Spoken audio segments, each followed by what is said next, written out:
Maray pa, aramon niya to ngunyan sa DCGB. Nata, ano man dapat kong maaraman dyan? Ata, magdaog kita. Aramon niya to ang kakaibang mga informasyon, mga istoryang mapapakinabangan bago ang panguntuhan. Totoo yan! Uya na ang programang Aramon Yato digdi sa DCGB. Kaiba si Mardela. Aramon Yato. I'm gonna knock on your door, ring on your bell, tap on your window too. If you don't come out tonight when the moon is bright, I'm gonna knock and ring and tap until you do. I'm gonna knock on Mga tugang, good morning po sa Saint ka boss. your name. Welcome sa yung programa. Aramon niya itong kanyang pong aldaw na inin Friday. Pet sa 20 na sa bulan kan Nobyembre 2020. Mga tugang, halipot ng pukitang mairibanan. Ta pag alas 11, ang programa po kan Department of Trade and Industry o DTI. With you up there, Ta third week po ngunyan kan bulan. Para po sa usapang consumer at negosyo mamaya po yan. For the meantime, makapansin ng lingkod, Mardila, daing iba, sanit sana, pero tiang. Technical side, kasabay niya itong mga tugang, si Ronald Baldo, mantangyaon man sa luwas.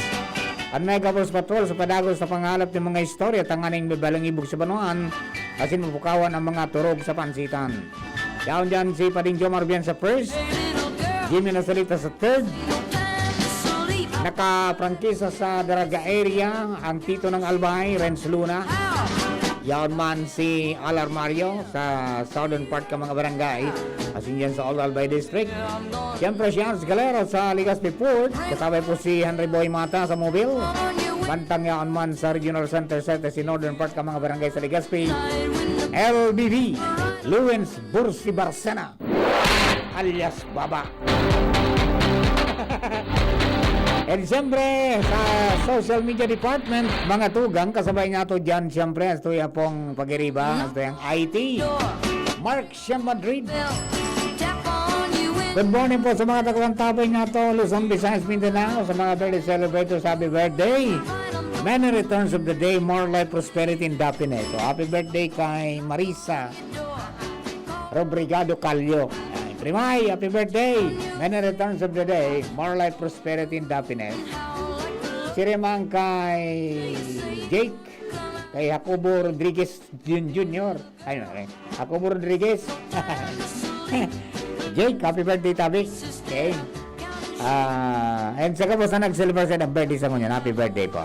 Bueno, mga tugang, ingat-ingat kita tabi ha. Ingat manggiraray, yan po ang patanid po ang Department of Health. Dahil pa po napupundoan pag lakop kanahilang na COVID. Sabi tangani, dapat dahil kita makampante na ngaya may nadadangog kitang mga istorya na ngaya pigaprobarana ka ni Estados Unidos, aprobaran pa sana po. Itong klamar kang duwang kumpanya na may 95% sindang efficacy rate.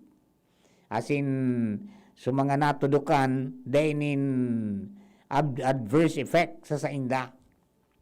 Kaya naghagad ngunyan ang nasambit na duwang kumpanya, so Moderna, pagkatapos Pfizer, duman sa FDA sa Amerika na tugutan sinda na iiniksyon mga tugang itong mga bakuna ninda sa mga Amerikano. Yeah. Ta ngani na mas dakol na mainiksyonan, asin mas dakol na marakay o maprobintaran, di mas paray. Bago man yan makaabot sa Pilipinas, na maagi man sa proseso kan FDA.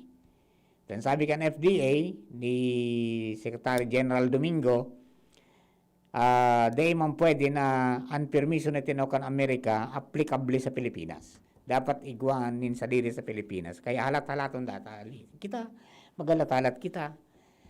And habang pigalat po yan, day magsuros mga tugang kan sa tuyang guards. Kan sa tuya po na pagdepensa sa dirita. Solamente yung pagsulog kan mask, mga tugang dakulon talaga nakalingaw na. Sabi nga yung kasudma, naglunad po ako nag-commute ako.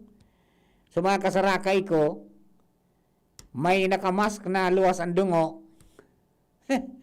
iguaning face mask, face shield, ginibong sun visor, igyugunan mo an.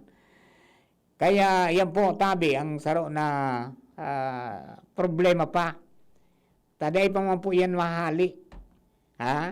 Day pa man po ning bakuna na natutudakan sa Pilipinas, kaya mag-ingat po kita. Okay? Tadipisil na. Yan ang nga nang pikapahanap ko sa mga pag-iriba. Pirang porsyento kaya mamatsi. Duman sa mga nakaranas na magsulo sa earth, tayo na isolate baga, na naumayan, an ariglado pa ang buhay ang pag-isip mo niyan. Tayo manakakotang istorya na sa mga nakasurvive, medyo may diit na, siyempre, ano yan, altercation, sa iya po na pagiro-hiro. Di ba? O yan po tabi, kaya dumang po sa mga kababayan natin, kausapin natin sila. Kauronon, tabako umukaraw-karaw ang mga COVID.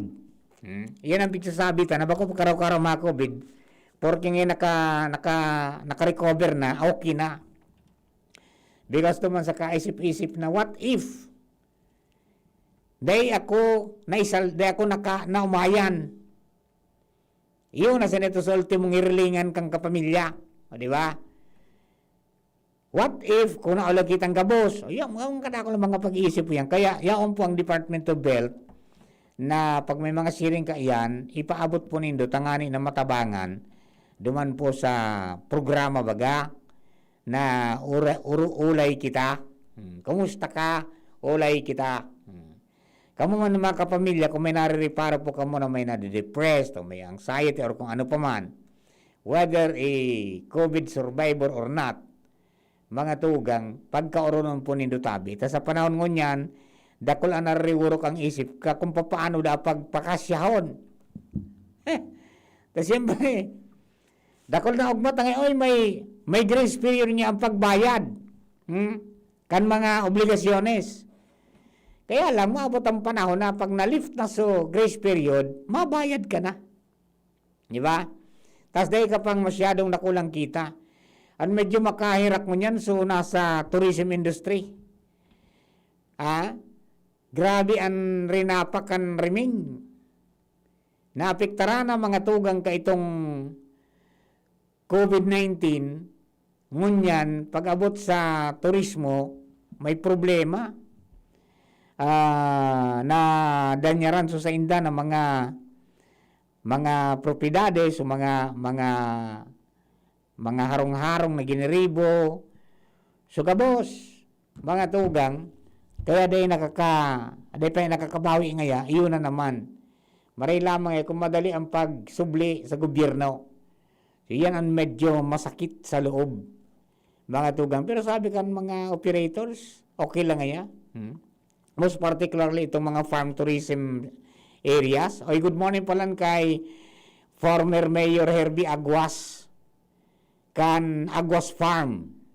Congratulations tabi padi. Tan sa imong farm akreditado na kan ATI bilang Learning School for Agriculture certified. So, gusto sabihin, bako sa nang madyang kamo sa Aguas Farm para magmasin-masid kan magayon na view, kasabay ang mayong volcano, magiriling kan itong mga hayop na yaon dyan sa mini zoo ni Mayor Herbie, magiling ka mga sira, magbaw ka mga sira, siyan iba pa, para mag-unwind, mga tugang kundi, sa mga maabot na aldaw, in tie-up with the office of Congressman Joey Salceda, Cantesda, asin iba pa mga lideres ta, mga tugang, mapuon dyan ang pag-ireskwela ta. Pwede kung mag-eskwela dyan sa Aguas Farm, hands-on, sa kung ano pa man ang mga i-offer dyan, mga tugang sa supervision kan ATI. Iyo, yung Agriculture Technical Institute, na nagkika-partner taman din sa programa sa agrikultura sa DCGB. Kaya, medyo dako lang ang hinagihan, no? Pero still, maski rin napado kan bagyo, parang iyan masu consolation. Parang iyan masu consolation mo pa ding Airbnb. Ha?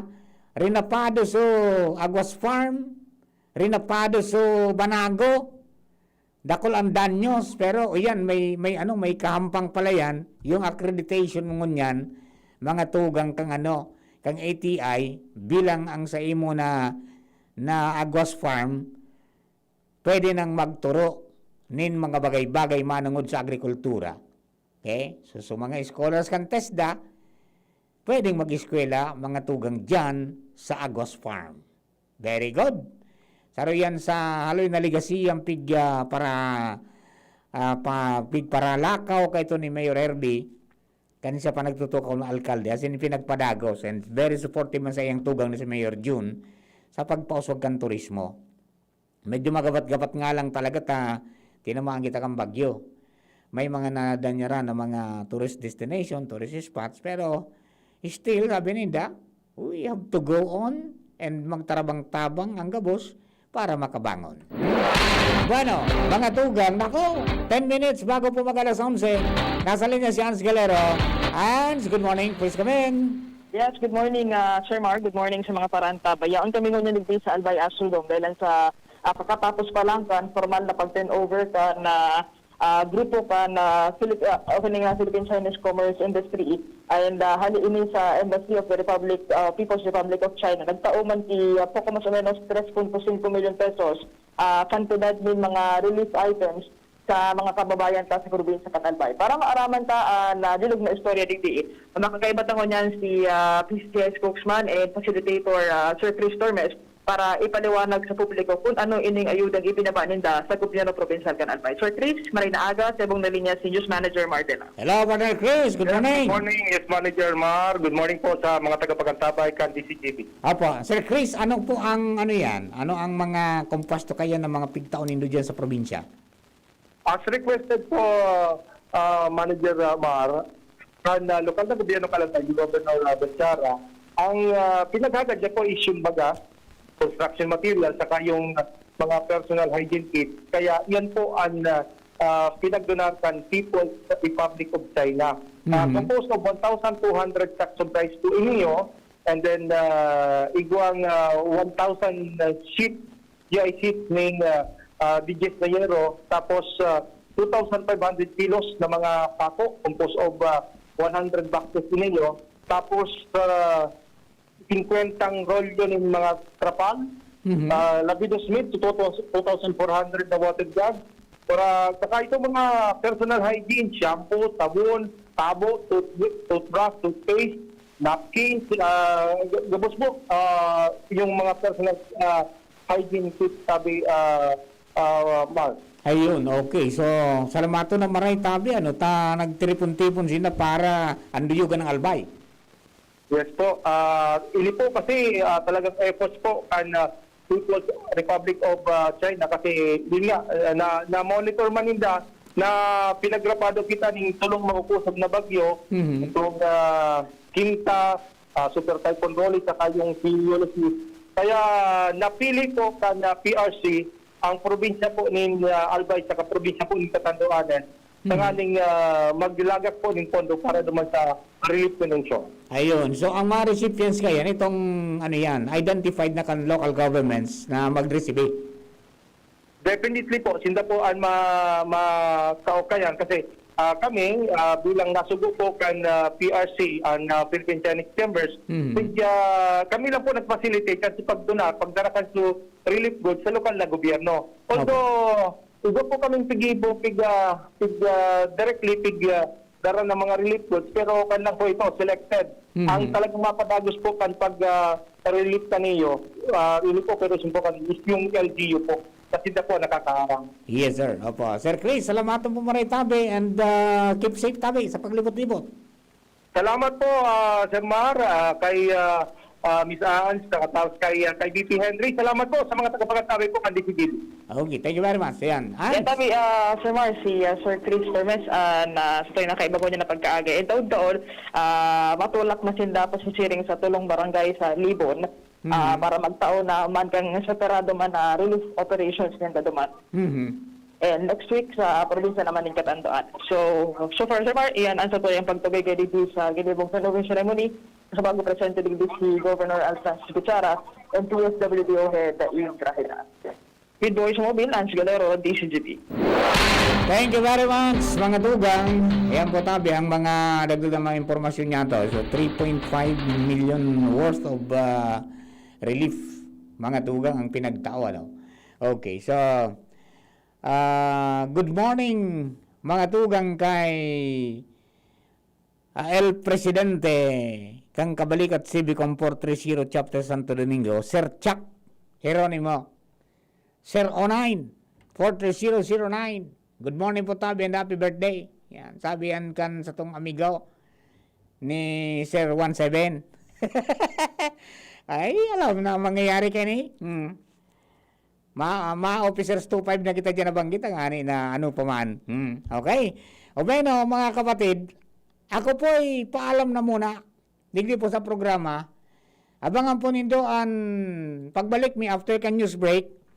Ang sa tuya po ng mga pag-iriba from the Department of Trade and Industry para sa usapang consumer at negosyo. Very important po ni, lalong-lalo na dineklarar mga tugang ang sa tuya po na probinsya, I mean, na Luzon area, in the calamity, state of calamity. So, may mga bagay na kinakailangang sunodong ka mga negosyante para dahil magulpi ang mga kababayan tayo. So, sa endo po ka, boss, thank you and God bless. 1, 2, 3. Sinong mananalo? 4, 5, 6. I-fix na nga natin